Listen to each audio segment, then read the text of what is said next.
Bom, galera, da forma que eu tinha falado pra vocês, eu vou continuar aqui no segundo vídeo para mostrar as coisas minhas que ainda me restavam aqui na casa da minha mãe, em cima do guarda-roupa. Que ela me deu um prazo para eu tirar isso aqui tudo, senão ia tudo pra caçamba. E daí eu vou tirar, né? Vai que tem alguma coisa aqui que eu ainda não tenha lido e tem coisa que eu quero levar pra minha casa também, para fazer a minha biblioteca lá.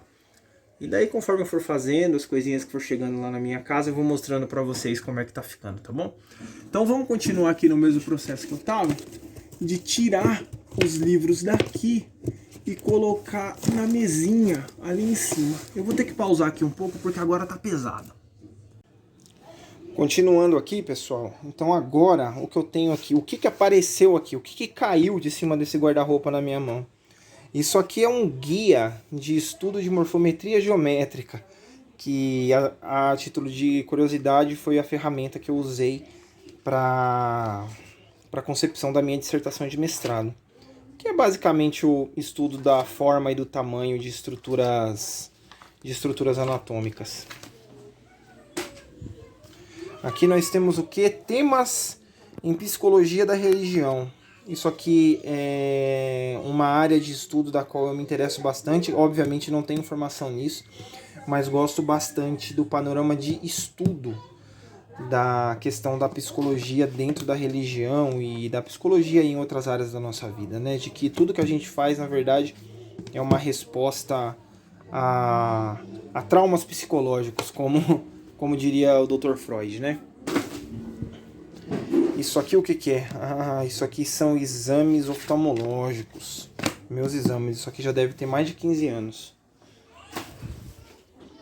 E uma pasta preta. Pasta preta geralmente remete a coisas antigas. Vamos ver, isso aqui é um fichário com folhas de plástico, tá, já lembrei.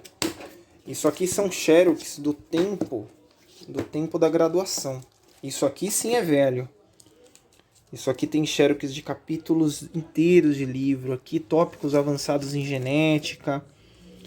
Aqui o começo da biologia molecular. E aqui nós temos interações sinápticas. Isso aqui seguramente foi nas aulas de neurologia. Vamos continuar. Nossa, esse aqui é velho, gente. Ó. Isso aqui é uma coleção. Para quem é muito jovem, não sabe o que é isso.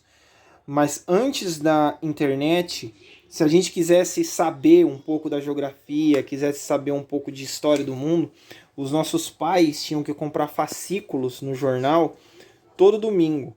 E essa aqui foi uma coleção que a Folha fez. Existia também, a gente tinha aqui em casa o Atlas Geográfico e também o dicionário da coleção da Folha. Os outros não sobraram, eu não sei qual foi o destino deles, mas esse Atlas histórico aqui ficou. E daí você tem capítulos fantásticos aqui, Origens do Homem, das Culturas Primitivas.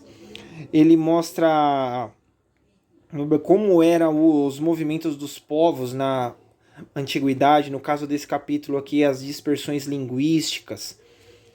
É um atlas que para mim, que fui um adolescente no começo dos anos 2000, onde a internet ainda era muito rudimentar, foi um verdadeiro privilégio ter esse tipo de material de estudo dentro de casa. As minhas notas nas aulas de história se devem muito a esse atlas da história do mundo que os meus pais tiveram a boa vontade de fazer essa coleção aqui para mim. Esse livro aqui eu guardo com muito carinho. Tá bem velho, bem judiado, sinal de que foi bastante utilizado, né? Até fiz uns remendos aqui nele com fita isolante, mas não me desfaço dele não. Tenho muito carinho por esse volume. Caso você já tenha visto, faz um comentário aí no vídeo. Aqui um atlas de anatomia humana também ilustrado. Isso aqui com certeza foi aquisição, se não foi dos meus pais, foi do meu irmão. Porque eu até tinha um atlas, mas ele era muito mais simples em relação a esse aqui. Esse aqui seguramente foi usado pelo meu irmão na graduação dele. Vou até tratar com um pouco mais de cuidado, que se eu fizer a orelha, quem vai ouvir sou eu. E isso aqui foi a parte de trás de uma réplica da McLaren do Ayrton Senna, que ela vinha aqui, eu lembro, ficava enclausurada no plástico. Aí eu tirei o plástico, fiquei com um carrinho que deve estar em algum lugar na minha casa, mas eu não tive coragem de jogar fora essa parte do encarte. Eu sou bastante fã do Ayrton Senna, não à toa eu tenho um quadro dele aqui, não sei se vai dar pra ver porque tá escuro.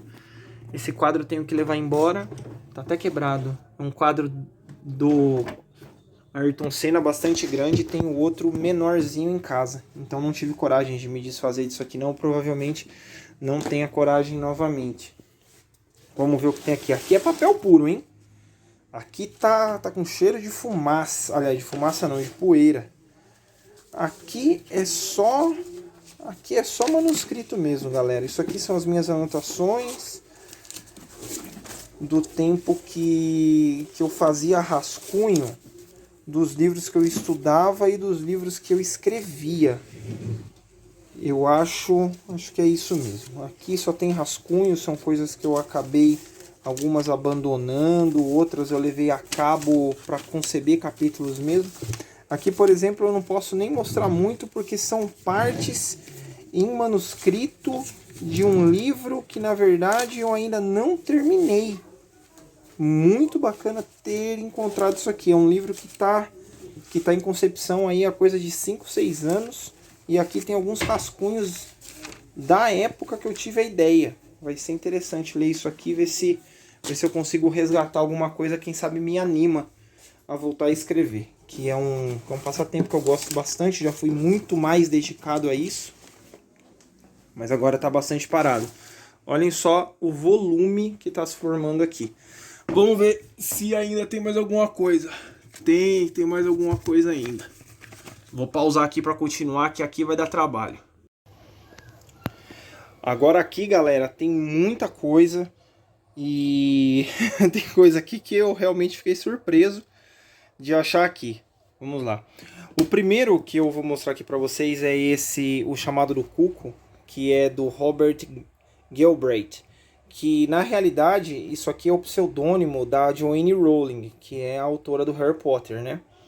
Ela decidiu escrever essa série, acho que são 3 livros que contam a história do personagem principal, que é o Cormoran alguma coisa, eu não lembro. Eu só li o primeiro. Esse livro aqui ele desmistificou um pouco do que eu achava da Joanne Rowling, né? Porque dentro da série Harry Potter a escrita dela é magistral. Mas aqui a opinião que eu tive foi que o nível dela cai um pouco. Aqui ela se torna ela se mostra na realidade uma autora um pouco mais limitada em relação ao trabalho que ela fez com Harry Potter. É um livro bastante mediano, caso vocês tenham lido aí já, podem deixar os comentários. Com um desfecho ao contrário dos livros do Harry Potter, aqui o desfecho é bastante previsível.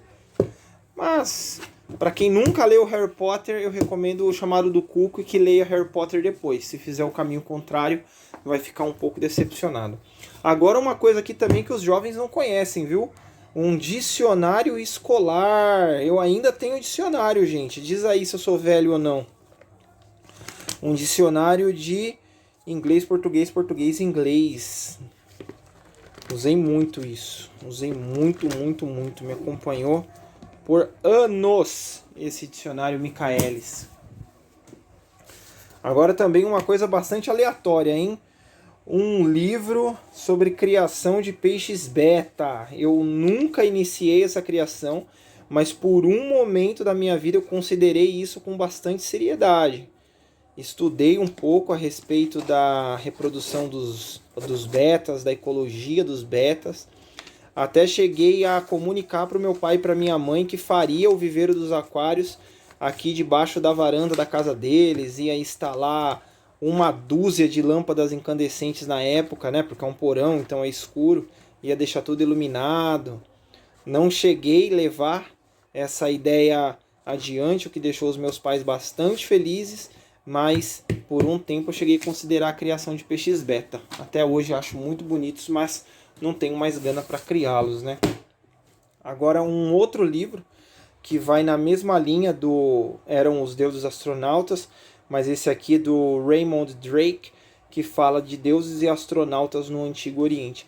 Esse livro aqui, novamente, ele é para quem gosta da tese de que o planeta Terra foi colonizado por astronautas, e nesse caso aqui específico, ele vai falar dos livros sagrados asiáticos que narram histórias onde supostamente a interpretação correta deles é que os seres humanos naquela época foram defrontados com a participação de alienígenas e que na leitura moderna nós chamamos de deuses, mas a maneira correta de chamá-los é, segundo o ponto de vista do Raymond Drake, de alienígenas mesmo, onde as carruagens de fogo, esse tipo de coisa que são colocadas nos livros sagrados, na verdade, seriam naves espaciais mesmo. Um livro um pouco difícil de ser encontrado esse aqui. Lembro que encontrei num sebo também por micharia, alguma coisa em torno de R$5. Agora, um dos maiores clássicos, e isso não é eu que estou dizendo, é o mundo que diz isso, o Dom Quixote de Cervantes, né? Esse livro aqui, galera, eu tenho que confessar uma coisa para vocês também, que eu fui lendo paulatinamente esse livro aqui. Eu devo ter demorado alguma coisa em torno de 1 ano e meio para terminá-lo. Porque aparentemente ele não é um volume assim tão grande, né? A dimensão dele não assusta. Mas o que é impressionante é o tamanho da letra dele. Vejam isso, eu vou tentar não fazer muita sombra. Vejam o tamanho da letra que é usada aqui, o tamanho do tipo que é usado. Eu não sei se a editora na época, né, eu concluo que essa seja uma edição antiga. Deixa eu ver se eu consigo encontrar o ano da edição. Sim, 1978.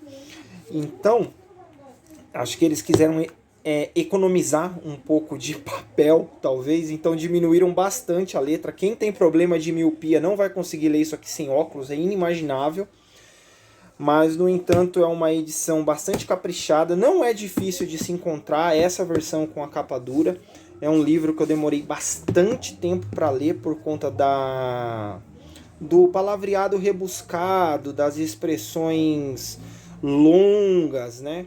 Então demanda bastante atenção, você quase tem que ler com um dicionário do lado. É o que eu chamo, é um livro que dá trabalho para ler, é um livro de fôlego, Dom Quixote. Mas quem ler Dom Quixote e entender a fundamentação da sua história, com certeza vai ter um termômetro muito mais alto para tudo mais de literatura que vier na sua mão.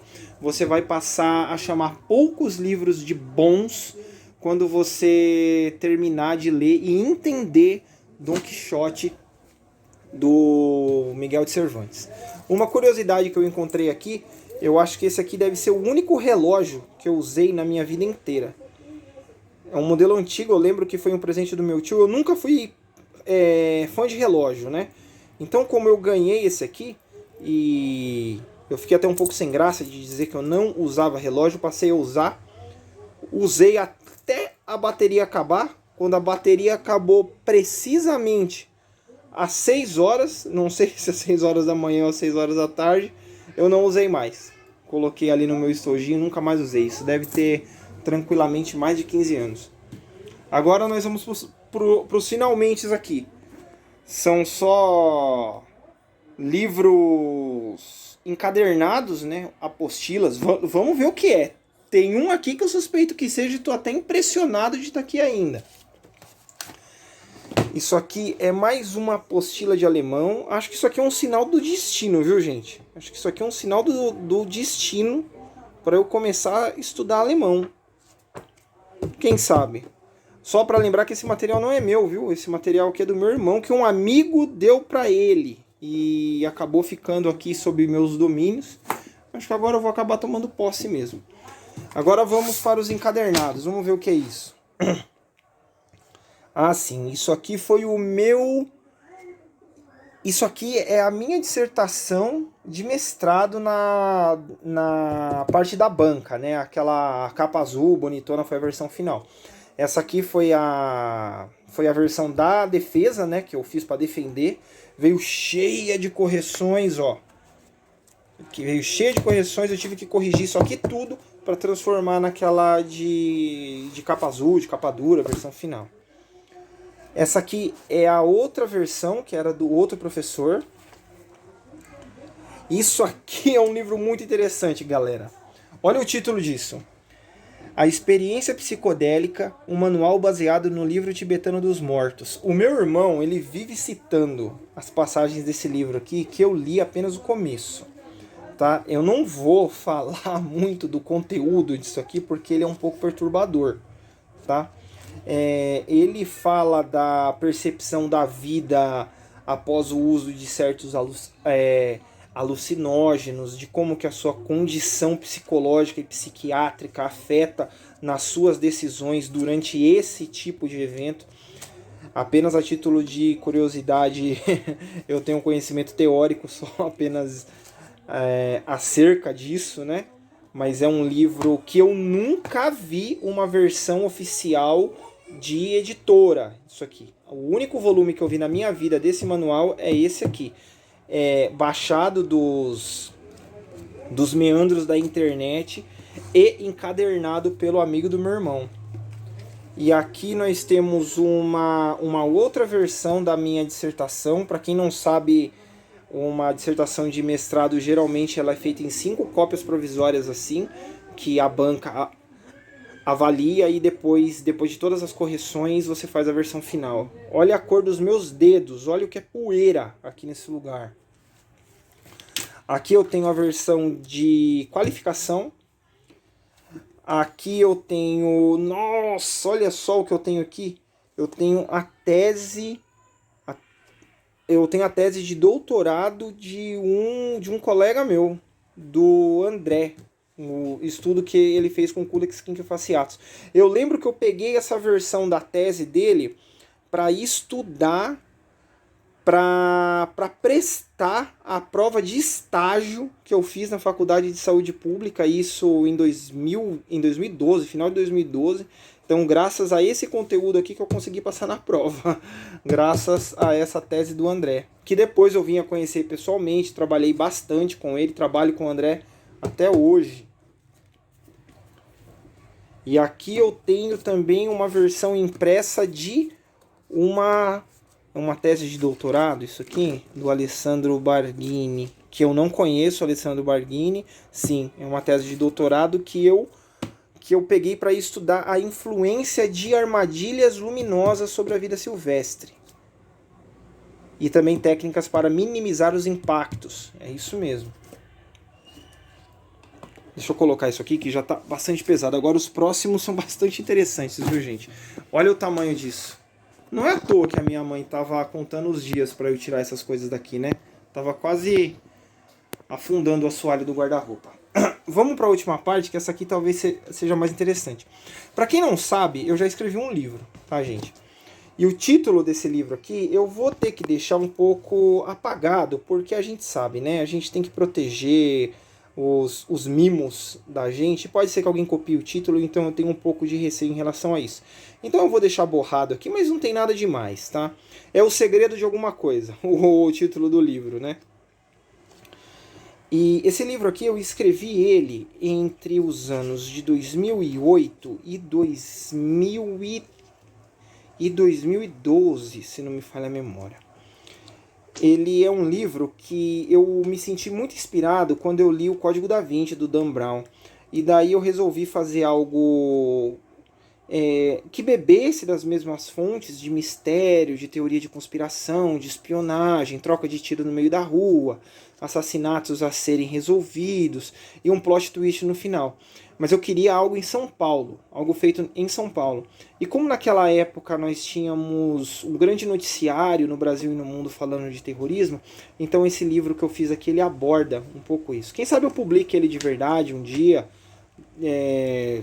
como livro impresso, ou talvez até numa plataforma de leitura como o Wattpad. Tô pensando a respeito disso.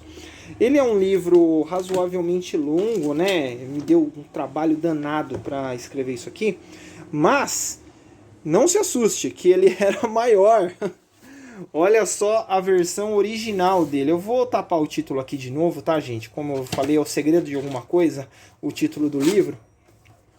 Mas reparem na diferença do tamanho. Vou tentar colocar um do lado do outro.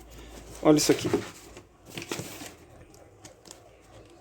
O novo, aliás, novo não, né? O antigo contra o muito antigo. Esse aqui deu mais de 500 páginas, eu lembro. Eu lembro que quando eu li, eu fiquei frustradíssimo. Eu li esse livro que eu escrevi, eu achei ele muito enfadonho, muito chato de ser lido. E daí eu lembro que eu sentei com uma caneta e com uma régua numa outra versão que eu tinha duas versões impressas para vocês terem ideia. E daí eu peguei e cortei tudo que era desnecessário. Quando eu cortei tudo que era desnecessário e diagramei novamente, ficou assim. Ficou com praticamente 1/4 do tamanho. Quem sabe eu publique ele de verdade um dia. Caso vocês queiram ler o meu livro, vocês deixem um comentário aí que eu posso pensar no caso de publicá-lo de maneira aberta no Wattpad. Mas precisa ter um volume bom de pessoas para eu colocar lá, tá bom? E agora aqui, olha, se o Caio estiver vendo isso aqui, ele vai ter que dar um like, tá bom, Caio? E deixa um comentário também. Eu quero saber se você lembra disso, de quando a gente imaginava escrever um livro. Eita, aqui eu fiz muita sombra. De quando a gente imaginava escrever um livro, a gente não só imaginava, como a gente realmente sentou para fazer rascunhos. Era um livro chamado O Quarto Reich. Esse aqui não tem problema de ver, não, porque a gente já abandonou esse título faz muito tempo. Na verdade, o livro foi totalmente modificado, então não tem nem porquê guardar esse tipo de material assim em segredo, né? Eu vou colocar o subtítulo que a gente colocou aqui: o único capaz de libertar, o único capaz de destruir. Eu adorava falar isso, era um lema que a gente tinha. E aqui tem praticamente todo o material que a gente concebeu na formulação desse livro. Tem manuscritos, tem até um caderninho que a gente usava aqui para fazer as nossas anotações. Aqui tem um verdadeiro dossiê de uma época bastante interessante da minha vida. Esse evento aqui, que são os atentados de 11 de setembro, eles foram no sentido não trágico da expressão, eles foram eventos que nos inspiraram a escrever uma boa parte desse livro aqui. E aqui a gente tem mapas de veículos, todos desenhados à mão, manuscritos todos escritos à mão. Aqui tem um material talvez acredito, de mais de 5 ou 7 anos. Tudo compilado e organizado. E foi bastante bacana ter terminado com esse fichário aqui, porque eu realmente não lembrava disso. Quem sabe um dia eu mostre em maiores detalhes, quem sabe um dia eu volte a escrever o Quarto Reich, mas já não é mais esse nome, na verdade. A gente trocou de nome tantas vezes. E daí, pessoal, eu acho que acabou. Deixa eu ver o que tem aqui. Nossa, tem uma caveira aqui, olha isso. Obviamente, isso aqui não é uma caveira humana. Isso aqui é do tempo. Vamos terminar o vídeo de uma maneira bastante macabra, tá? Deixa eu colocar a tampa do crânio aqui. Acho que agora eu acertei. Essa cabeça aqui foi do tempo que eu fazia a faculdade de biologia. Então eu usava ela para estudar alguns pontos da anatomia do crânio humano. E depois acabei mantendo aqui dentro de casa, usava como cofre, usava como um pequeno local para colocar os manuscritos de literatura aqui dentro, como se estivesse guardado dentro da minha cabeça, sabe? Não deixava de ser dentro da cabeça humana. Ficou legal, né, gente? Então é isso aí. Nos vemos no próximo vídeo, aqui no Repositório Literário, onde hoje a gente mexeu com um depósito de livros antigos e também, olha só, achamos até um crânio humano. É isso aí, gente. Eu acho que eu devo ter mais coisas aqui na casa da minha mãe. Caso tenham gostado, eu vou mostrando os outros que eu tenho aqui. Para quem gosta de coleção de livros, para quem gosta de literatura, Se alguém conhece algum livro que estava aqui, se alguém teve curiosidade de algum título, é só deixar aí no comentário, tá bom, gente? Valeu!